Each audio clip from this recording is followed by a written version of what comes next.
ಬೆಂಗಳೂರು ಫಸ್ಟ್ಗೆ ಸ್ವಾಗತ. ನಾನು ದಿವ್ಯಶ್ರೀ. ಈಗ ಹೆಡ್ಲೈನ್ಸ್. ಹಾಡಹಗಲೇ ಮತ್ತೆ ಡಬಲ್ ಮರ್ಡರ್. ಹೊಸೂರು ರಸ್ತೆಯಲ್ಲಿ ಚಿನ್ನಕ್ಕಾಗಿ ಮಹಿಳೆ ಕಗ್ಗೊಲೆ. ಜಗಜೀವನ್ ರಾಮನಗರದಲ್ಲಿ ದ್ವೇಷಕ್ಕೆ ಆಟೋ ಡ್ರೈವರ್ ಕೊಲೆ. ವರ್ಷದ ಹಿಂದೆ ಆಗಿತ್ತು ಅಂತರ್ಜಾತಿ ವಿವಾಹ. ಈಗ ಹುಡುಗಿ ಮನೆಯವರಿಂದ ಕಲಹ. ಪ್ರೇಮಿಯ ಸ್ಥಿತಿ ಈಗ ಚಿಂತಾಜನಕ. ಕಸ ಗುತ್ತಿಗೆಯಲ್ಲಿ ಬಿಬಿಎಂಪಿ ಅವಾಂತರ. ಟೆಂಡರ್ ಹಂಚಿಕೆಯಲ್ಲಿ ಭಾರೀ ಅವ್ಯವಹಾರ. ಲೋಕಾಯುಕ್ತ ಕೋರ್ಟ್ ಮೆಟ್ಟಿಲೇರಿದ್ರು ಮಾಜಿ ಮಹಾಪೌರ. ಸಿಲಿಕಾನ್ ಸಿಟಿಯಲ್ಲಿ ಮೇಯರ್ ಕಮಿಷನರ್ ರೌಂಡ್ಸ್. ಎಲ್ಲಿಗೆ ಹೋದ್ರೂ ಬರೀ ಕ್ಲೀನ್. ಮಾಧ್ಯಮದವರ ಕಣ್ಣು ತಪ್ಪಿಸಲು ಮಾಡಿದ್ರ ಪ್ಲಾನ್. ಉದ್ಯಾನ ನಗರಿಯಲ್ಲಿ ಮತ್ತೆ ಮಳೆರಾಯನ ದರ್ಶನ. ವರುಣನ ಅಬ್ಬರಕ್ಕೆ ಜನರಾದ್ರೂ ಹೈರಾಣ. ಮಳೆ ಬರಲಿದೆ ಇನ್ನೂ 3 ದಿನ.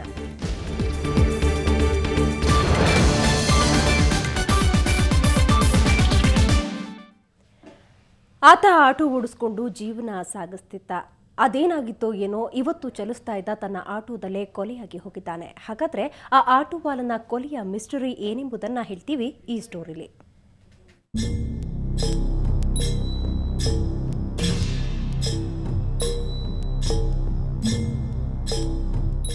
ಈತನ ಹೆಸರು ಬಾಬು. ಬೆಂಗಳೂರಿನ ಜಗಜೀವನ್ ರಾಮನಗರದ ನಿವಾಸಿ. ಮದುವೆಯಾಗಿ 2 ಮಕ್ಕಳಿದ್ದಾರೆ. ಆದರೆ ಇವತ್ತು ಮಧ್ಯಾಹ್ನ ಗಂಗೊಂಡನಹಳ್ಳಿ ಪಾರ್ಕ್ನ ಮಾರ್ಗವಾಗಿ ತನ್ನ ಆಟೋದಲ್ಲಿ ಮನೆಗೆ ತೆರಳುತ್ತಾ ಇದ್ದ. ಈ ವೇಳೆ ಕೆಲ ದುಷ್ಕರ್ಮಿಗಳು ಬಾಬುವಿನ ಆಟೋ ಹತ್ತಿದ್ರು. ನಂತರ ಬಾಬುವಿನ ಎದೆಯ ಭಾಗಕ್ಕೆ ಚೂರಿಯಿಂದ ಇರಿದು ಕೊಲೆ ಮಾಡಿ ಪರಾರಿಯಾಗಿದ್ದಾರೆ. ಎಲ್ಲ ಬಂದು ನೋಡಿದ್ರು, ಯಾರಿಗೋ ಹೊಡೆದ್ಬಿಟ್ಟು ಆಟೋಲ್ಲಿ ಹಾಕ್ಬಿಟ್ಟಿದ್ದಾರೆ ಅಂತ. ನಾವು ಬಂದು ನೋಡ್ಬಿಟ್ಟು ರಕ್ತ ಹೋಯ್ತಾ ಇತ್ತು. ಅಲ್ಲಿ ಬಂದು ನೋಡ್ಬಿಟ್ಟು ಜನಗಳೆಲ್ಲ ಫುಲ್ ಸೇರ್ಕೊಂಡಿದ್ರು. ಇಮಿಡಿಯೇಟ್ಲಿ ನಾವು ಡಿಪಾರ್ಟ್ಮೆಂಟ್ ಅವ್ರಿಗೆ ಸ್ಟೇಷನ್ಗೆ ಫೋನ್ ಮಾಡಿ ಬಾಬು ಸಂಸಾರದ ಬಂಡಿಯನ್ನ ಹೊರೋದಕ್ಕೆ ಆಟೋವೊಂದನ್ನ ಓಡಿಸಿಕೊಂಡಿದ್ದ. ತಾನಾಯ್ತು, ತನ್ನ ಕೆಲಸವಾಯ್ತು ಅಂತಿದ್ದ ಬಾಬು ಇವತ್ತು ತನ್ನ ಆಟೋದಲ್ಲೇ ಕೊಲೆಯಾಗಿಬಿಟ್ಟಿದ್ದಾನೆ. ಹಳೆ ದ್ವೇಷದ ಹಿನ್ನೆಲೆಯಲ್ಲಿ ಈ ಕೊಲೆ ನಡೆದಿರಬಹುದೆಂದು ಶಂಕಿಸಲಾಗಿದೆ. ಆಟೋದಲ್ಲಿ ಅವನ ಬಾಡಿ ನೋಡಿ ಯಾರೋ ಪೊಲೀಸ್ ಸ್ಟೇಷನ್ಗೆ ಮಾಹಿತಿ ಕೊಟ್ಟಿದ್ದಾರೆ. ಸೊ ಹಾಗಾಗಿ ಇಮಿಡಿಯೇಟ್ಲಿ ಪೊಲೀಸರು ಬಂದ್ಬಿಟ್ಟು ಅದು ನೋಡಿದಾಗ ಹಾಸ್ಪಿಟ್ಲಿಗೆ ಶಿಫ್ಟ್ ಮಾಡಿದಾಗ ಅವನು ಆಲ್ರೆಡಿ ಸತ್ತೋಗಿದ್ದ ಹಾಸ್ಪಿಟ್ಲಲ್ಲಿ. ಒಂದೇ ಒಂದು ಸಿಂಗಲ್ ಸ್ಟ್ಯಾಬ್ ಮಾಡಿದ ನೇರವಾಗಿ ಎದೆಗೆ. ಹಾಗಾಗಿ ಅದ್ರ ಕಾರಣ ವಿವರ ತಿಳ್ಕೊತಾರೆ. ಸದ್ಯ ಪ್ರಕರಣ ದಾಖಲಿಸಿಕೊಂಡಿರೋ ಚಂದ್ರ ಲೇಔಟ್ ಪೊಲೀಸರು ಆರೋಪಿಗಳಿಗಾಗಿ ಬಲೆ ಬೀಸಿದ್ದಾರೆ. ಒಟ್ಟಿನಲ್ಲಿ ಬೆಂಗಳೂರಲ್ಲಿ ಪೊಲೀಸರು ಎಷ್ಟೇ ಅಲರ್ಟ್ ಆಗಿದ್ರೂ ಹಾಡಹಗಲೇ ಕೊಲೆ ಪ್ರಕರಣಗಳು ಹೆಚ್ಚಾಗ್ತಿದ್ದು ಆತಂಕಕ್ಕೆ ಕಾರಣವಾಗಿದೆ. ಬೆಂಗಳೂರಿನಿಂದ ಕ್ಯಾಮರಾಮನ್ ವೆಂಕಟ್ ಜೊತೆ ದತ್ತರಾಜ್ ಪಟ್ಕೋಣೆ, ಸುವರ್ಣ ನ್ಯೂಸ್. ಇನ್ನೊಂದೆಡೆ ಹೊಸೂರು ರಸ್ತೆಯ ರೂಪೇನ ಅಗ್ರಹಾರದ ವಿರಾಟ್ ನಗರದಲ್ಲಿ ಶಬೀಂ ತಾಜ್ ಎಂಬ ಮಹಿಳೆಯನ್ನ ಕೈಕಾಲು ಕಟ್ಟಿ ಅಮಾನುಷವಾಗಿ ಹತ್ಯೆ ಮಾಡಲಾಗಿದೆ. ಇವತ್ತು ಮಧ್ಯಾಹ್ನ ಶಬೀಂ ತಾಜ್ ಪತಿ ಬಾಬು ಪ್ರಾರ್ಥನೆಗೆಂದು ಮಸೀದಿಗೆ ತೆರಳಿದಾಗ ಮನೆಗೆ ನುಗ್ಗಿದ ದುಷ್ಕರ್ಮಿಗಳು ಮಹಿಳೆ ಮೇಲೆ ಹಲ್ಲೆ ನಡೆಸಿ ಕೊಲೆ ಮಾಡಿದ್ದಾರೆ. ಬಳಿಕ ಮನೆಯಲ್ಲಿದ್ದ ಬೆಲೆಬಾಳುವ ವಸ್ತುಗಳನ್ನು ದೋಚಿ ಪರಾರಿಯಾಗಿದ್ದಾರೆ. ಬಾಬು ಅಲ್ಪಮಟ್ಟಿಗೆ ಸ್ಥಿತಿವಂತರಾಗಿದ್ದು ಇದನ್ನು ಗಮನಿಸಿ ಪರಿಚಯಸ್ಥರೇ ಈ ಕೃತ್ಯ ಎಸಗಿರಬಹುದೆಂದು ಶಂಕಿಸಲಾಗಿದೆ. ಸ್ಥಳಕ್ಕೆ ಪೊಲೀಸರು ಶ್ವಾನದಳ ಹಾಗೂ ಬೆರಳಚ್ಚು ತಜ್ಞರೊಂದಿಗೆ ಭೇಟಿ ಕೊಟ್ಟು ಪರಿಶೀಲನೆ ನಡೆಸಿದ್ದಾರೆ.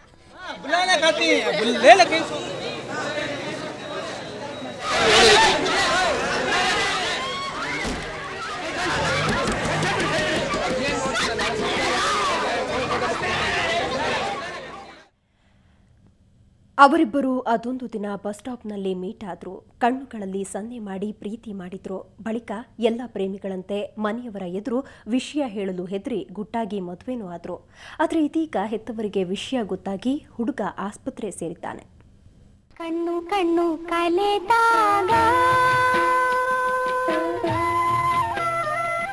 ಕಣ್ಣು ಕಣ್ಣು ಕಲೆದಾಗ ಮನವು ಉಯ್ಯಾಲೆಯಾಗಿದೆ ತೂಗಿ ಹೃದಯ ಬಿಡಲಾರೆ ಎಂದಿದೆ ಕೂಗಿ.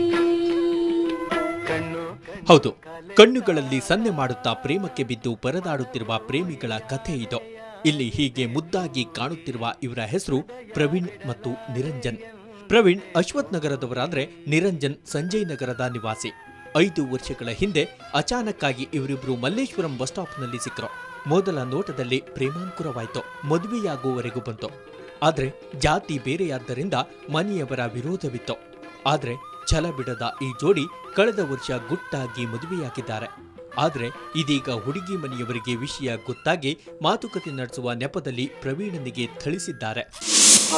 ಬೆಳಿಗ್ಗೆನೇ ಬಿದ್ದೆ, ಅಲ್ಲಿಂದ ಎಳ್ಕೊಂಡೋಗಿ ಅಲ್ಲಿಂದ ಎಚ್ಚರಿಕೆ ಕುಲ್ಸ್ಬಿಟ್ಟು ಅವಾಗ ವೈಟ್ ಪೇಪರ್ ತಗೊಂಬಂದು ಕೊಡು, ಇಲ್ಲಿ ಚೈನ್ ಹಾಕೊಂಡು ನೀನು ಈಗ ಬಿಟ್ಬಿಡ್ತೀವಿ, ಇಲ್ಲಾಂದ್ರೆ ನೀನು ಸಾಯಿಸ್ಬಿಡ್ತೀವಿ, ಇಲ್ಲ ಅಂದ್ಬಿಟ್ಟು ನಾನು ಚೈನಾಗೆಲ್ಲ ಹಾಕೋಲ್ಲ, ನಾನು ಪ್ರಾಣ ಬೇಕಾದ್ರೆ ಹುಡುಗಿಸಿದ್ಯಾ ಹುಡುಗಿಗೋಸ್ಕರ ನಾನು ಮಾಡಿ ಚೈನ್ ಮಾಡಲ್ಲ ಅಂತ ನಾನು ಮುಂದೆ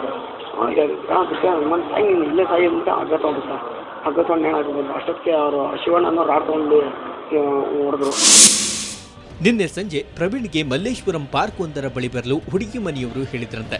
ಅದರಂತೆ ಇವರ ಮಾತು ನಂಬಿ ಪಾರ್ಕ್ ಬಳಿ ಬಂದ ಪ್ರವೀಣ್ನನ್ನ ಹಿಗ್ಗಾಮುಗ್ಗ ಹೊಡೆಯಲಾಗಿದೆ. ಬಳಿಕ ವಾಹನವೊಂದರಲ್ಲಿ ಅಜ್ಞಾತ ಸ್ಥಳಕ್ಕೆ ಕರೆದೊಯ್ದು ನೇಣು ಹಾಕಲು ಮುಂದಾಗಿದ್ರಂತೆ.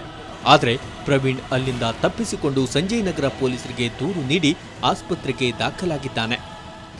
ರೋಡ್ ಸೆಂಟ್ರಲ್ಲಿ 800 ಕಾರು ಫಾಸ್ಟಾಗಿ ಬಂದು ನಿಂತ್ಕೊಂಡಿದ್ದ ತಕ್ಷಣ ಇವರೆಲ್ಲ ಕಾರಿಂದ ಒಂದು ಸ್ವಲ್ಪ ಜನ ಬಂದರು, ಮತ್ತು 2 ವೀಲರ್ಸಲ್ಲಿ ಒಂದು 10 ಜನ ಬಂದು ಚೆನ್ನಾಗಿ ಹೊಡೆದ್ಬಿಟ್ಟು ತಕ್ಷಣ ಅವನ ಕಾರಲ್ಲಿ ಹಾಕ್ಕೊಂಬಿಟ್ರು. ಅದು ಮೊಬೈಲು ಕಿತ್ಕೊಂಡ್ಬಿಟ್ಟಿದ್ದಾರೆ. ಮೊಬೈಲು 5,000 ದುಡ್ಡು ಮತ್ತು ಕತ್ತಲಿದ್ದಿದ್ದು ಚೈನು ಎಲ್ಲ ಕಿತ್ಕೊಂಡ್ಬಿಟ್ಟಿದ್ದಾರೆ. ಮೊಬೈಲ್ ಮಾತ್ರ ನಿನ್ನೆ ನೈಟ್ ಎಲ್ಲ ಸ್ವಿಚ್ ಆಫ್ ಬರ್ತಾಯಿತ್ತು ಮೊಬೈಲ್. ಇವತ್ತು ಬೆಳಗ್ಗೆ ಮತ್ತೆ ಫೋನ್ ಮಾಡಿದ್ರೆ ಅವ್ರ ಲಾಯರ್ ಯಾರೋ ಫೋನ್ ಪಿಕ್ ಮಾಡಿದ್ರು. ಪ್ರೀತಿಸಿದ ತಪ್ಪಿಗೆ ಸದ್ಯ ಪ್ರವೀಣ್ ಮಲ್ಲೇಶ್ವರಂನ ಕೆಸಿ ಜನರಲ್ ಆಸ್ಪತ್ರೆಯಲ್ಲಿ ಸಾವು ಬದುಕಿನ ನಡುವೆ ಹೋರಾಡುತ್ತಿದ್ದಾನೆ. ಇನ್ನು ಹುಡುಗಿಯ ಬಗ್ಗೆ ಯಾವುದೇ ಸುಳಿವಿಲ್ಲ. ಸದ್ಯ ಪ್ರವೀಣ್ ಸ್ನೇಹಿತರು ಆತನ ಪ್ರೇಮಕ್ಕೆ ಸುಖಾಂತ್ಯ ಹಾಡಲು ಪ್ರಯತ್ನಿಸುತ್ತಿದ್ದಾರೆ. ಕ್ಯಾಮರಾಮನ್ ಈರಣ್ಣ ಜೊತೆ ರವಿಕುಮಾರ್, ಸುವರ್ಣ ನ್ಯೂಸ್. ಈಗಿನ ಕಾಲದಲ್ಲಿ ಯಾರನ್ನ ನಂಬೋದು ಯಾರನ್ನ ಬಿಡೋದು ಗೊತ್ತಾಗಲ್ಲ. ಸ್ವಲ್ಪ ಯಾಮರಿದ್ರೂ ಜೀವನವೇ ಬರ್ಬಾದಾಗತ್ತೆ. ತನ್ನ ಬಣ್ಣದ ಮಾತುಗಳಿಂದಲೇ ಮೋಡಿ ಮಾಡಿದ ಮಂಗಳೂರಿನ ಕಿಲಾಡಿಯೊಬ್ಬ ಯುವತಿಯ ಬಾಳಲ್ಲಿ ಆಟ ಆಡಿದ್ದಾನೆ.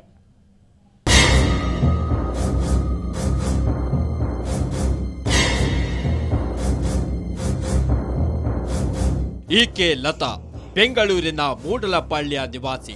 ಕಳೆದ 2 ವರ್ಷಗಳ ಹಿಂದೆ ಕೆಲಸ ಅರಸಿ ಬೆಂಗಳೂರಿಗೆ ಬಂದಿದ್ದು. ಚಂದ್ರ ಲೇಔಟ್ನಲ್ಲಿರೋ ಪ್ರೇಮ ಸಾಗರ್ ಹೋಟೆಲ್ನಲ್ಲಿ ಪಾತ್ರೆ ತೊಳೆಯೋ ಕೆಲಸ ಮಾಡ್ತಿದ್ಲು. ಅದೇ ಹೋಟೆಲ್ನಲ್ಲಿ ಅಡುಗೆ ಕೆಲಸಕ್ಕಿದ್ದ ಮಂಗಳೂರು ಮೂಲದ ಸಂತೋಷ್ ಎಂಬಾತ ಅದೇನ್ ಮೋಡಿ ಮಾಡಿದ್ನೋ ಗೊತ್ತಿಲ್ಲ, ಲತಾಳನ್ನ ನಂಬಿಸಿ ಮನೆಯಲ್ಲೇ ತಾಳಿ ಕಟ್ಟಿದ್ದ. 2 ವರ್ಷ ಗುಟ್ಟಾಗಿ ಸಂಸಾರ ಮಾಡಿ ಲತಾಗೆ 1-2 ಬಾರಿ ಅಬಾರ್ಷನ್ ಕೂಡ ಮಾಡಿಸಿದ್ದಂತೆ. ಆದ್ರೆ ಇದೀಗ ಆಕೆಗೆ ಕೈ ಕೊಟ್ಟು ಎಸ್ಕೇಪ್ ಆಗಿದ್ದಾನೆ. ತಿರ್ಗಾ ನಾನು ಬೇಡ ಅಂತಂದ್ರು ತಿರ್ಗಿ ಎಷ್ಟು ಹೇಳಿದ್ರು ಕೇಳಲಿಲ್ಲ. ವಿಜಯಲಕ್ಷ್ಮಿ ನರ್ಸಿಂಗ್ ರೂಮಿಗೆ ಕರ್ಕೊಂಡೋದ್ರು. ಅಲ್ಲಿ ಕರ್ಕೊಂಡೋಗ್ಬಿಟ್ಟು 3 ಸರಿ ಹೋಗಿ ವಾಪಸ್ ಬಂದು ತಿರ್ಗಾ ನಾನು ನಿನ್ನ ಅಭ್ಯಸನ ಮಾಡಿಸ್ತಲ್ಲವ್ರೆ ನಮ್ಮ ಮನೆಗೆ ಬರಲ್ಲ, ಹಂಗೆ ಹಿಂಗೆ ನಮ್ಮೂರಿಗೆ ಹೋಯ್ತೀನಿ ಹಿಂಗೆ ಅಂತ ಎದುರಿಸೋತಿ. ತಿರ್ಗಿ ಅಭ್ಯಸನ ಮಾಡಿಸಿದ್ರು. 10,000 ಏನಾಯ್ತಲ್ಲ ಕಾಸು. ಇತ್ತ ಮೋಸ ಹೋದ ಲತಾಗೆ ದಿಕ್ಕೇ ತೋಚದಂತಾಗಿದೆ. ತನಗೆ ನ್ಯಾಯ ಕೊಡಿಸಿ ಅಂತ ಪೊಲೀಸರ ಮೊರೆ ಹೋಗಿದ್ದಾಳೆ. ಲತಾಳ ಅಸಹಾಯಕ ಸ್ಥಿತಿ ಕಂಡ ಆಕೆಯ ಸ್ನೇಹಿತರು ಸಹ ನೆರವಿಗೆ ಧಾವಿಸಿದ್ದಾರೆ. ಅದು ಹೇಳಬೇಕು ಅಂದರೆ ನಾನು ಆ್ಯಕ್ಚುಲಿ ನನಗೆ ಮುಂಚೆ ಥರ ನನಗೆ ಯಾವುದೂ ಗೊತ್ತಿರಲಿಲ್ಲ. ಅವಾಗ ಹೇಳೋದು ನನಗೆ ಯಾವುದೋ ಬೇರೆ ಜೊತೆ ಲವ್ ಮಾಡ್ಕೊಂಡು ಮದುವೆ ಮಾಡ್ಕೊತಾ ಇದ್ದೀನಿ ಅಂತ ಅಮ್ಮ ಹೇಳೋದು ಅಷ್ಟೇ ವಿನಃ. ಬಟ್ ಈ ಥರ ಆಗಿದ್ದಾನೆ ಅನ್ನೋದು ನನಗೆ ಇನ್ಸೆಟ್ ಗೊತ್ತಿರಲಿಲ್ಲ. ಒಟ್ಟಾರೆ ಉಂಡು ಹೋದ ಕೊಂಡು ಹೋದ ಅನ್ನೋ ಹಾಗೆ ಲತಾಳಿಗೆ ಕೈಕೊಟ್ಟು ಕಾಣದಂತೆ ಮಾಯವಾಗಿದ್ದಾನೆ. ಕಿಲಾಡಿ ಸಂತೋಷ್ ಮಾಡಿದ ಮೋಸದಿಂದ ಲತಾಳ ಬಾಳಿ ಹಾಳಾಗಿ ಹೋಗಿದೆ. ಬೆಂಗಳೂರಿಂದ ಕ್ಯಾಮರಾಮನ್ ವೆಂಕಟ್ ಜೊತೆ ಅಶ್ವಥ್ SN, ಕ್ರೈಮ್ ಬ್ಯೂರೋ, ಸುವರ್ಣ ನ್ಯೂಸ್. ಆತ ಮಹಾಪತ್ನಿ ಪೀಡಕ. ವರದಕ್ಷಿಣೆಗಾಗಿ ನಿತ್ಯವೂ ಕಿರುಕುಳ ನೀಡುತ್ತಿದ್ದ ಕಿರಾತಕ. ಇದೂ ಸಾಲದೆಂಬಂತೆ ಮತ್ತೋರ್ವನ ಹೆಂಡತಿಯೊಂದಿಗೆ ಲವಿ ಡವಿ ಶುರು ಹಚ್ಕೊಂಡ. ಕೊನೆಗೆ ಇದೀಗ ಅವಳೊಂದಿಗೆ ಪಲಾಯನ ಮಾಡಿ ಆಕೆಯೊಂದಿಗೆ ಸಂಸಾರ ನಡೆಸ್ತೀನಿ ಅಂತಿದ್ದಾನೆ. ಅರೆ, ಇದೇನಿದು ಮ್ಯಾರೇಜ್ ದೋಖಾ ಅಂತೀರಾ? ಈ ಸ್ಟೋರಿ ನೋಡಿ.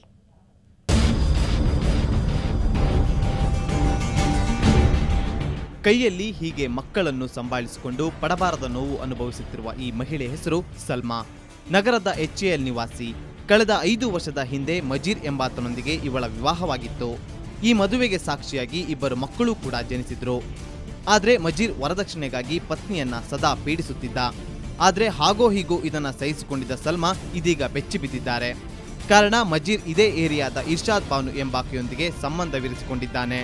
ಸಾಲದಕ್ಕೆ ಅವಳೊಂದಿಗೆ ಓಡಿ ಹೋಗಿ ಸಂಸಾರ ಮಾಡ್ತೀನಿ ಅಂತ ಫೋನ್ ಮಾಡಿ ಶಾಕ್ ನೀಡಿದ್ದಾನೆ.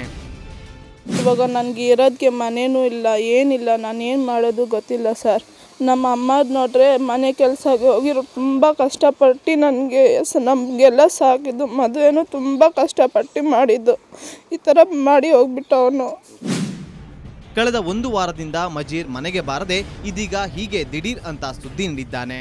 ಇನ್ನು ಮಜೀರ್ನೊಂದಿಗೆ ಸಂಬಂಧ ಹೊಂದಿರುವ ಇರ್ಷಾದ್ ಬಾನುವಿಗೂ ಖಲೀಲ್ ಎಂಬಾತನೊಂದಿಗೆ ಮದುವೆಯಾಗಿದೆ. ಅವಳಿಗೂ ಇಬ್ಬರು ಮಕ್ಕಳಿದ್ದಾರೆ. ಆದರೂ ಈತ ಅವಳೊಂದಿಗೆ ಕದ್ದು ಮುಚ್ಚಿ ಜೀವನ ನಡೆಸುತ್ತಿದ್ದಾನೆ. ಸಲ್ಮಾ ಗಂಡ ಮತ್ತೊಬ್ಬನ ಹೆಂಡತಿ ಜೊತೆ ಹೋಗಿದ್ದಾಳೆ. ಇನ್ನೊಂದೆಡೆ ಖಲೀಲ್ ಹೆಂಡತಿ ಸಲ್ಮಾ ಗಂಡನ ಜೊತೆ ಇದ್ದಾಳೆ. ಇವರಿಬ್ಬರ ಚೆಲ್ಲಾಟದಲ್ಲಿ ಸಲ್ಮಾ ಮತ್ತು ಖಲೀಲ್ ಕಂಗಾಲಾಗಿದ್ದಾರೆ. ಜೊತೆಗೆ ಇವರ ಮಕ್ಕಳಿಗೂ ಕೂಡ ದಿಕ್ಕು ತೋಚದಂತಾಗಿದೆ. ಮನೆ ಇರಲಿಲ್ಲ, ಅಲ್ಲಿಲ್ಲ, ಇಷ್ಟು ತಗೊಂಬ ಅಷ್ಟು ತಗೊಂಬ ಅಂದ್ಬಿಟ್ಟು ಅವ್ರದ್ದು ದುಡ್ಡು ತಗೊಂಬ ಅಂದ್ಬಿಟ್ಟು ಆವಾಗ ಕಾಟ ಮಾಡ್ತಾಯಿದ್ದ. ಆಮೇಲೆ ಕುಡಿಯೋದು ಸ್ಟಾರ್ಟ್ ಮಾಡ್ದ. ಇವಾಗ ಇನ್ನೂ ಜಾಸ್ತಿ ಆಯಿತು ಅವ್ರ ಕಾಟ. ಏನು ಮಾಡಿದ್ರು ಕೇಳಲ್ಲ. 3 ತಿಂಗಳ ಮುಂದೆ ತುಂಬ ದೊಡ್ಡವರೆಲ್ಲ ಕೂತ್ಕೊಂಡು ಎಲ್ಲ ಪಂಚಾಯತಿ ಮಾಡಿ ಅವರೆಲ್ಲ ಜಿಮ್ಮೆದಾರಿ ತಗೊಂಡು ಬಿಟ್ಟು ಹೋಗಿ, ಏನಿಲ್ಲ ಇನ್ನು ಮುಂದೆ ಏನಿದೆ ನಾವು ನೋಡ್ಕೊತೀನಿ ಅಂತ ಹೇಳಿದರು. ಆಯಿತು ಅಂದ್ಬಿಟ್ಟು ನಾವು ಸುಮ್ಮನಿದ್ರಿ. ಇವಾಗ ನೋಡಿದೆ ಅದೇ ಗಲ್ಲಿಯಲ್ಲಿರೋ ಹುಡುಗಿನ ಕರ್ಕೊಂಡು ಓಡೋಗ್ಬಿಟ್ಟಿದ್ದಾನೆ. ಸದ್ಯ ಸಲ್ಮಾ ತವರು ಮನೆಯಲ್ಲಿ ಆಶ್ರಯ ಪಡೆದಿದ್ದಾಳೆ. ಮೊದಲೇ ಕಡು ಬಡತನದಲ್ಲಿರುವ ಸಲ್ಮಾ ತಾಯಿ ಮೊಮ್ಮಕ್ಕಳ ಹಸಿವು ನೀಗಿಸಲು ಪರದಾಡುವಂತಾಗಿದೆ. ಇನ್ನು ಸಲ್ಮಾ ಪಾಪಿ ಪತಿರಾಯನ ವಿರುದ್ಧ HAL ಠಾಣೆಯಲ್ಲಿ ದೂರು ದಾಖಲಿಸಿದ್ದಾಳೆ. ಒಟ್ಟಿನಲ್ಲಿ ಹೊಂದಾಣಿಕೆ ಮಾಡಿಕೊಂಡು ಸಂಸಾರ ನಡೆಸದೆ ಚೆಲ್ಲಾಟಕ್ಕೆ ನಿಂತಿರೋ ಈ ಇಬ್ಬರ ಆಟಕ್ಕೆ ಸಲ್ಮಾ ಮತ್ತು ಖಲೀಲ್ ಕಂಗಾಲಾಗಿ ಹೋಗಿದ್ದಾರೆ. ಕ್ಯಾಮರಾಮನ್ ವೆಂಕಟ್ ಜೊತೆ ದತ್ತರಾಜ್ ಪಡ್ಕೋಣೆ, ಸುವರ್ಣ ನ್ಯೂಸ್. ಈಗ ಒಂದು ಬ್ರೇಕ್ ನಂತರ ಬೆಂಗಳೂರು ಫಸ್ಟ್ ಮುಂದುವರಿಯುತ್ತೆ.